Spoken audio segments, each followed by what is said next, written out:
People actually ask me, you know, they said, why do you spend your time or your energy or your resources on a game? And it was interesting because they never looked at it, I guess, like people look at sports. But even with sports, when I played lacrosse or football, people would ask me, why do you seem like you have the ability to do a lot of stuff and you seem like a pretty competent person. Why aren't you taking your academics more seriously? Why are you spending all this time in athletics? And I could have always brought up, it's fun or the social element. But in reality, I don't care what you call Counter Strike. I don't care if it's a sport to you or if it's a game to you. Let me tell you what it is to me. What any sport is, okay, or any game, if you will, and why they're interesting, whether it's chess or tennis or football or basketball. What it is it's human beings making decisions. It's just all about decision-making ability. So in that vein, any sport is a microcosm of life. And oftentimes is a microcosm of expression. But that's more on to the art of sports. And I think I'll get into that in another video. What makes Counter-Strike special, supposedly, okay? Because it can be very frustrating when it's not what we buy into. What we buy into is that we're playing a very logically constructed game, okay? Based on timings, based on factors. Well, a little bit of those factors being athletic, being hand-eye coordination, okay? Of your crosshair being able to go where your mind wants it to go. Your hand is controlling your crosshair, your mouse. And your keyboard is controlling your movement, which ultimately also controls where the bullets go and how hard you are to hit. But at the end of the day, in terms of Counter-Strike, in terms of whether Counter-Strike is a game or not, you have people playing an intensely logical and beautiful game. Okay? Beyond the hand-eye coordination. Everything that can happen in this game is accounted for.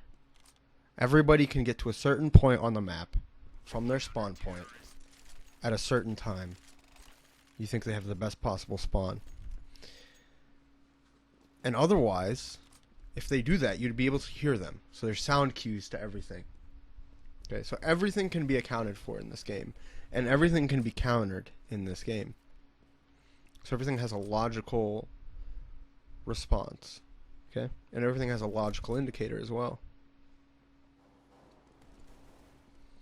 But the most important thing, when you talk about CS, ultimately, to whether or not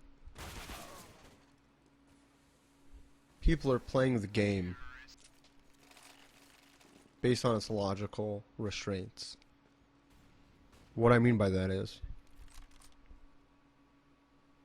if this game is about decision making, then the person who makes decisions the best wins.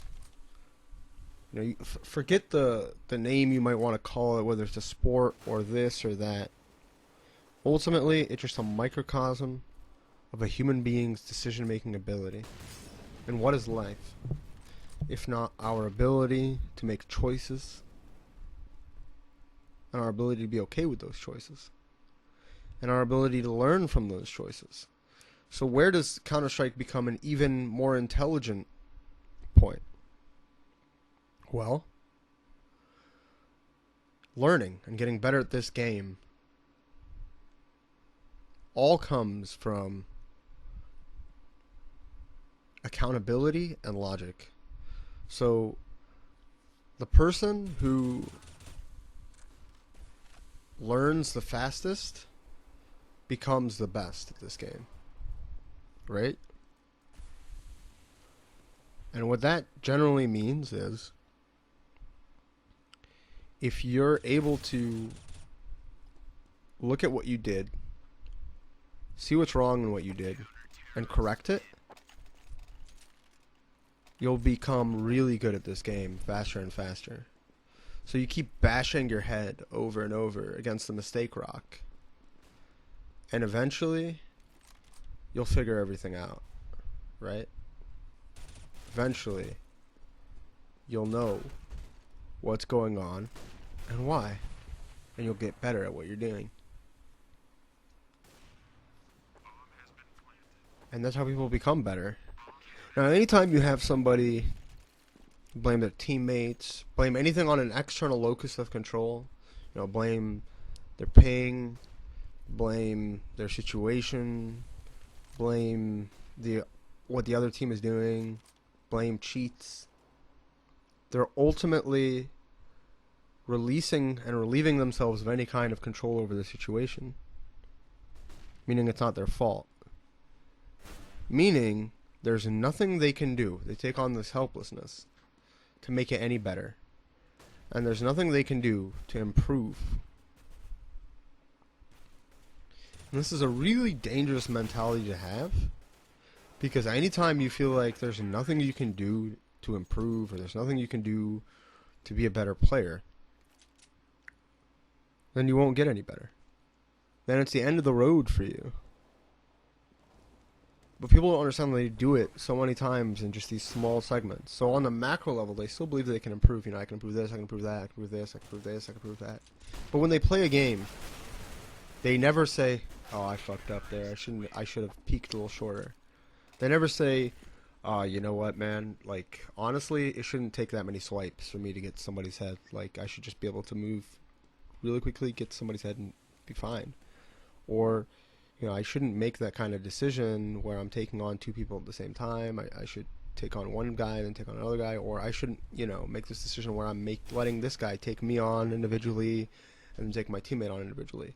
Like, logically, right, it makes much more sense to put your teammate in a 2v1 situation than to put your not your teammate, but the opposition in a 2v1 situation where he has to be attacked by two people at once. Then it would be to you attack him first, and then your teammate attacks him a second time when you see how they fare. So,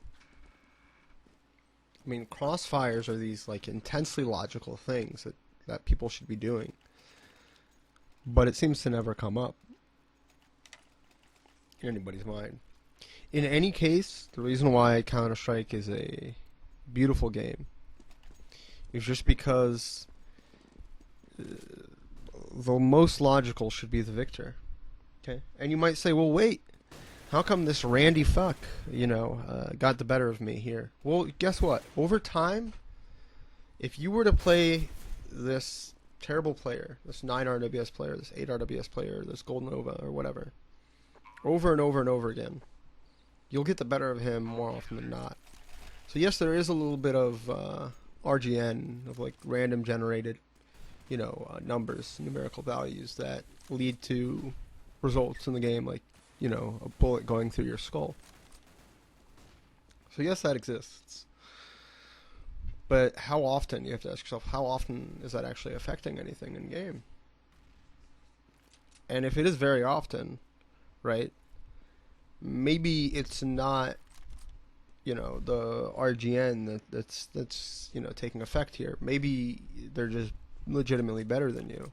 Like if Forrest and Olaf and Shocks and Get Right and Kenny S were to get on a team, okay, and they were to face these guys who are just these RGN movement overlords that are just doing this random stuff, maybe those guys could beat them once, but if they face them 10, 20 times, over time, the true logic and the true skill will show. So the only real distinguisher from like logic in this game is hand-eye coordination, and that comes with experience and time. And that's why this game is beautiful. It's because it is supposedly logical.